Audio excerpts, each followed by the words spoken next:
अपमान किए जा रहे हैं और भारत प्रतिकार भी नहीं कर पा रहा। ट्रंप भारत को नरक का गड्ढा कहने वाला पोस्ट साझा कर रहे हैं और भारत इस तरह से निंदा करता है जैसे कोई बात ना हो। दूसरे कार्यकाल में भारत विरोधी स्टैंड लेने के मामले में ट्रंप और उनके प्रशासन का यह कोई पहला प्रयास नहीं, लेकिन हर बार सरकार, प्रधानमंत्री मोदी, विदेश मंत्री जयशंकर क्यों चुप रह जाते हैं?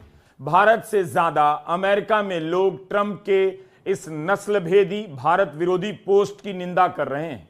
ट्रंप ने अभी तक अपना वह पोस्ट नहीं हटाया है जिसमें भारत और चीन के बारे में नस्लभेदी टिप्पणियां भर भर कर की गई हैं। विदेश मंत्रालय के प्रवक्ता कहते हैं, हमने उन्हें देखा है और बात यहीं खत्म हो जाती है। बात कैसे खत्म हो जाती है? नहीं होती है। अमेरिका के विदेश मंत्रालय ने एक नई बात और कह दी कि अमेरिका में फैले फेंटेनिल ड्रग के क्रिमिनल नेटवर्क को रोकने के लिए टारगेटेड आर्थिक प्रतिबंध लगने जा रहे हैं। विदेश मंत्रालय के प्रवक्ता ने लिखा है कि यह नेटवर्क भारत, ग्वाटेमाला और मेक्सिको में फैला हुआ है। मेक्सिको के ड्रग कार्टेल को केमिकल की सप्लाई करता है। यह कार्टेल सिर्फ अमेरिका ही नहीं बल्कि पूरे इलाके की सुरक्षा के लिए खतरा है। एक ही दिन में दो झटके, नरक का गड्ढा और ड्रग्स का नेटवर्क। क्या इन मामलों पर विदेश मंत्रालय कोई प्रतिक्रिया नहीं दे सकता? भारत में क्या ऐसा कोई कार्टेल बन गया है जो मेक्सिको के ड्रग माफियाओं को सप्लाई कर रहा है? यही कानून का राज भारत में चल रहा है। भारत को कहना चाहिए कि उनकी जमीन से यह सब नहीं होता। ड्रग के आरोपों की आंच भारत तक आ गई, यह बेहद गंभीर बात है और अमेरिका कई दिनों से इसकी तरफ इशारा कर रहा है। जिस दिन रणधीर जायसवाल से नरक के गड्ढे वाले बयान पर जवाब मांगा गया, उसी दिन उन्होंने कहा कि अमेरिका और भारत के बीच ट्रेड डील को लेकर अच्छी बातचीत हो रही है। लेकिन यहां तो अमेरिका के विदेश मंत्रालय के प्रवक्ता भारत का नाम लेकर लिख रहे हैं कि यहां से चलने वाला नेटवर्क अमेरिका में ड्रग फैला रहा है। मई के महीने में अमेरिका के विदेश सचिव मार्को रूबियो भारत आने वाले हैं। क्या उससे पहले भारत को ट्रंप के इस पोस्ट पर कड़ा स्टैंड नहीं लेना चाहिए? भारत में अमेरिका के दूतावास ने बस इतना कहा, ट्रंप कह चुके हैं कि भारत एक महान देश है और उसके शीर्ष पर मेरे एक बहुत अच्छे मित्र बैठे हैं। लेकिन भारत को नरक का गड्ढा बताने वाला पोस्ट अभी भी मौजूद है। ट्रंप ने अपने सोशल मीडिया ट्रुथ पर 4 पन्ने का एक पोस्ट किया है। यह पोस्ट उन्होंने खुद नहीं लिखा बल्कि conservative podcast host Michael savage के शो की पूरी ट्रांसक्रिप्ट है, जिसे ट्रंप ने ज्यों का त्यों पोस्ट कर दिया। यह पोस्ट पूरी दुनिया में घूम रहा है जिसमें कहा जा रहा है कि अमेरिका में जन्मे हर व्यक्ति को अमेरिका की नागरिकता नहीं मिलनी चाहिए। ऊल जुलूल दलीलों से भरे इस पोस्ट में भारत और चीन को हेल होल यानी नरक का गड्ढा कहा गया है। लिखा है, अमेरिका में जन्मा कोई बच्चा एक झटके में नागरिक बन जाता है और उसके बाद वह लोग अपने पूरे परिवार को चीन या भारत जैसे नरक के गड्ढे से उठा लाते हैं। टेक इंडस्ट्री में काम करने वाले भारतीय प्रवासियों के बारे में कहा गया है कि वे अमेरिका में जन्मे श्वेत लोगों को नौकरी पर नहीं रखते, उनकी अंग्रेजी खराब है। बिल्कुल नॉनसेंस है कि भारतीयों की अंग्रेजी खराब है। मेरी खराब हो सकती है, शशि थरूर की तो खराब नहीं है। भारत को अपने इस इंग्लिश मॉडल की अमेरिका में परेड करानी चाहिए। विदेश मंत्रालय को इन्हीं को आगे कर देना चाहिए जवाब देने के लिए। इतने सारे पब्लिक स्कूल हैं इंडिया में जहां लोग इंग्लिश सीखने के लिए अपने बच्चे को 10-10 साल भेजते हैं, लाखों रुपए की फीस देते हैं, और ये पॉडकास्टर कह रहा है भारत के लोगों को अंग्रेजी नहीं आती। इस तरह की बातों को ट्रंप ने शेयर किया और भारत निंदा तक नहीं कर पाया। निंदा करने का काम प्रधान वोटिंग करने चले जाएं। Second question. The second question is, Donald Trump has endorsed a post. The post compares India and China as hellholes. What is the Indian government's response on the US president terming India in a derogatory manner? In regard to your second question, we have seen some reports. That is where I leave it.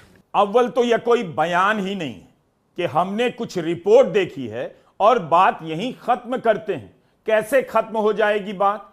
जिस post में Trump Bharat को नरक का गड्ढा कह रहे हैं, कम से कम उसकी कड़ी निंदा करनी चाहिए थी।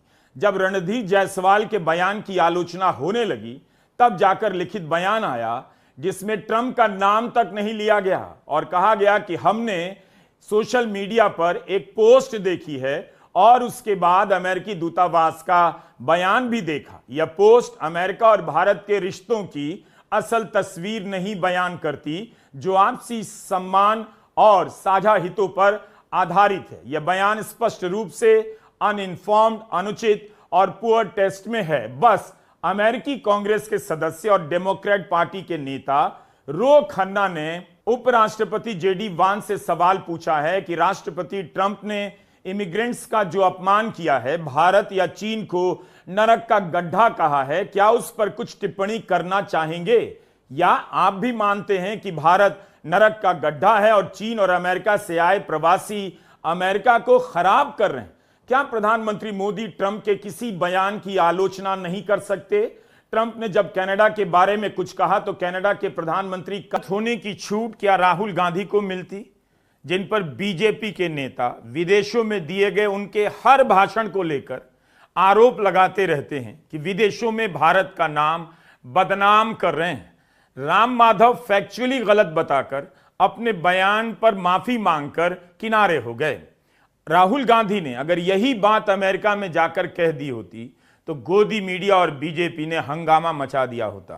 सोचना चाहिए अमेरिका के सामने सबको क्या हो जाता है, क्यों सबके सुर बंद हो जाते हैं। ट्रंप लगातार भारत को लेकर अपमानजनक तरीके से बातें कर रहे हैं। टैरिफ लगाने के दौरान उनकी बातें भारत का अपमान करने वाली थीं। कभी रूस से तेल खरीदने की छूट देते हैं तो कभी डील की शर्तें खुद ही बताने लग जाते हैं। ऑपरेशन सिंदूर के बाद जिस तरह से उन्होंने पाकिस्तान की तारीफ शुरू की है, उसके जरिए भी प्रधानमंत्री को चिढ़ाते हैं, सीज फायर का दावा करते रहते हैं और तब भी प्रधानमंत्री मोदी नहीं बोल पाए। तो क्या लोकसभा में राहुल गांधी ने उन्हें सही चैलेंज किया था कि वे ट्रंप का नाम लेकर नहीं बोल सकते? और प्रधानमंत्री ने वही किया, ट्रंप का नाम तक नहीं लिया। Donald Trump has said 5 times, has said, sorry, 29 times. 29 times he said, 29 बार उन्होंने बोला कि भैया मैंने सीज फायर करवाया है। अच्छा, अगर वो झूठ बोल रहे हैं तो अपने भाषण में यहां प्रधानमंत्री कह दें कि वो झूठ बोल रहे हैं। यहां पे अगर दम है तो यहां पे प्रधानमंत्री बोल दे कि ट्रंप झूठ बोल रहे हैं। If he has the courage, if he has the courage, if he has the courage of Indira Gandhi, let him say here, let him say here that Donald Trump, you're a liar. That you did not make a ceasefire and that we did not lose any planes. Let him say it here. If he has the courage. 50% भी है इंदिरा गांधी का, तो यहां बोल दे।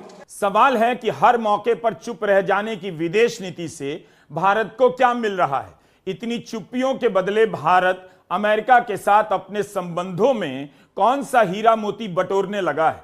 विदेशों में भारत के अपमान का मुद्दा बनाने वाली बीजेपी को नजर नहीं आया कि ट्रंप ने भारत का अपमान किया है, भारत को नरक का गड्ढा कहा है? अजीब बात है, अभी तक राहुल गांधी विदेशों में भाषण दिया करते थे तो बीजेपी के कई नेता आ जाते थे कि भारत का विदेशों में अपमान कराए।